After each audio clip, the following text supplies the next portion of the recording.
আসসালামু আলাইকুম। আজকে আমি আপনাদের সাথে শেয়ার করব মজাদার হাঁসের মাংসের রেসিপি। যাদের হাঁসের মাংস মজা হয় না, হাঁসের মাংস রান্না করার পরেও গন্ধ থেকে যায়, তারা আজকে আমার এই রেসিপিটা ট্রাই করতে পারেন। আমি যেইভাবে উপকরণগুলো ব্যবহার করে রান্না করেছি, ঠিক সেইভাবে রান্না করলে হাঁসের মাংসে কোনো গন্ধ থাকবে না, আর যারা খেতে পারেন না তারাও খেতে পারবেন। হাঁসের মাংস রান্না করার জন্য প্রথমে আমি একটা পেস্ট তৈরি করে নেব। এখানে নিয়েছি 1 টেবিল চামচ জিরা, 1 টেবিল চামচ ধনিয়া, 2টা টুকরো করা পেঁয়াজ আর 6 থেকে 7টা শুকনো মরিচ। এগুলোকে একসাথে আমি স্মুথ একটা পেস্ট তৈরি করে নিয়েছি। ধনিয়া, জিরা এবং শুকনো মরিচের এই পেস্টটা অবশ্যই দেওয়ার চেষ্টা করবেন। এইটা দিলে হাঁসের মাংসের টেস্টটা দ্বিগুণ বেড়ে যায়। এখন এইখানে আমি একটা হাঁসের মাংস নিয়েছি, আর এই হাঁসটা ছিল চীনা হাঁস। এই হাঁসটাকে আমি সুন্দরভাবে পরিষ্কার করে তারপরে এটাকে পুড়িয়ে নিয়েছিলাম। পোড়ালে 95% হাঁসের যে একটা ব্যাড স্মেল থাকে সেইটা চলে যায়। এখন একে একে সব মশলা দিয়ে আমি মাংসটাকে ম্যারিনেট করে নিব। পেস্ট করে রাখা মশলাটা দিয়ে দিচ্ছি। আপনাদের হাতে যদি একদমই সময় না থাকে তাহলে ম্যারিনেশন ছাড়াও রান্না করে নিতে পারেন। এখন দিয়ে দিচ্ছি 1 টেবিল চামচ রসুন বাটা, 1 টেবিল চামচের থেকে একটু বেশি আদা বাটা, দিয়ে দিচ্ছি 1 চা চামচ হলুদের গুঁড়া, 1 চা চামচ মরিচের গুঁড়া আর স্বাদ মতো লবণ। এখানে আপনারা গরম মশলার গুঁড়াও অ্যাড করতে পারেন। এখন মাংসের সাথে মশলাগুলোকে খুব সুন্দরভাবে মিশিয়ে নিচ্ছি। আর এইখানে কিন্তু আমি কোনো প্রকার তেল ব্যবহার করব না, কারণ তেল মশলা আর মাংসের মধ্যে একটা ব্যারিয়ার তৈরি করে, যার কারণে মাংসের মধ্যে মশলাটা ভালো মতো ঢুকতে পারে না। এখন এইটাকে আমি 20 মিনিটের জন্য রেস্টে রেখে দিচ্ছি। এখন হাঁসের মাংস রান্না করার জন্য দিয়ে দিলাম 1 কাপ সরিষার তেল। তারপরে এখানে আমি কিছু মশলা অ্যাড করব। 2টা তেজপাতা, 6 থেকে 7টা সবুজ এলাচ, 15 থেকে 20টা গোলমরিচ, 3টা দারুচিনির টুকরা, 6টা লবঙ্গ আর একটা কালো এলাচ। এগুলোকে আমি 30 সেকেন্ডের মতো ভেজে নেব। অতিরিক্ত ভাজলে কিন্তু একটা পোড়া গন্ধ চলে আসবে, তখন হাঁসের মাংসটা টেস্ট হবে না। আর দিয়ে দিচ্ছি 2 কাপের মতো টুকরো করে রাখা পেঁয়াজ। পেঁয়াজের কাঁচা ভাব চলে যাওয়া পর্যন্ত এটাকে আমি সুন্দর মতো ভেজে নিচ্ছি। 3 থেকে 4 মিনিট ভেজে নেওয়ার পরে পেঁয়াজের যে কাঁচা ভাবটা সেটা চলে গিয়েছে।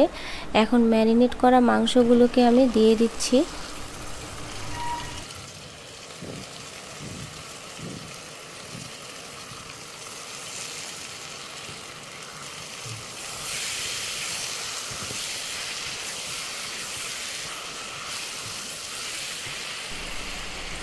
ছয় থেকে 7 মিনিট রান্না করার পর মাংস থেকে পানি ছাড়তে শুরু করবে, আর সেই সময়ে আমি মাংসের বাটিটা ধুয়ে পানি দিয়ে দেব। আর দিয়ে দিচ্ছি 6 থেকে 7টার মতো আস্ত রসুন। এটা আপনারা চাইলে স্কিপ করতে পারেন, তবে আমার খুবই পছন্দ, এই জন্য আমি আস্ত রসুন দিয়ে দিলাম।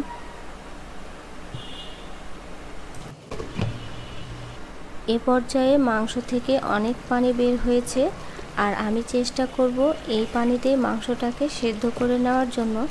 এজন্য আমি চুলার হিটটা একদম মিডিয়ামের থেকে কম হিটে রেখে দিয়েছি, আর ঢাকনা দিয়ে ঢেকে এটাকে আমি সেদ্ধ করে নেব।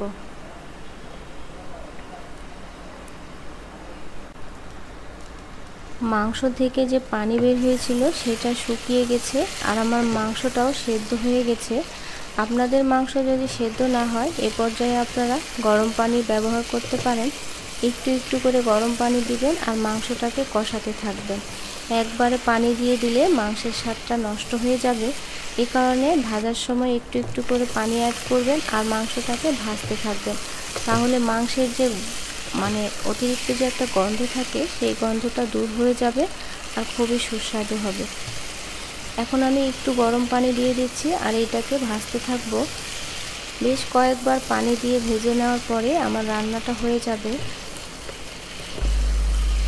6 থেকে 7 বারের মতো একটু একটু করে গরম পানি অ্যাড করে মাংসটাকে পর্যাপ্ত পরিমাণে আমি ভেজে নিয়েছি। আর ভেজে নেওয়া হয়ে গেলে এইখানে 1.5 কাপ পানি অ্যাড করে দিচ্ছি। আর আপনি মাংস যত ভাজবেন মাংসের গন্ধটা তত দূর হবে।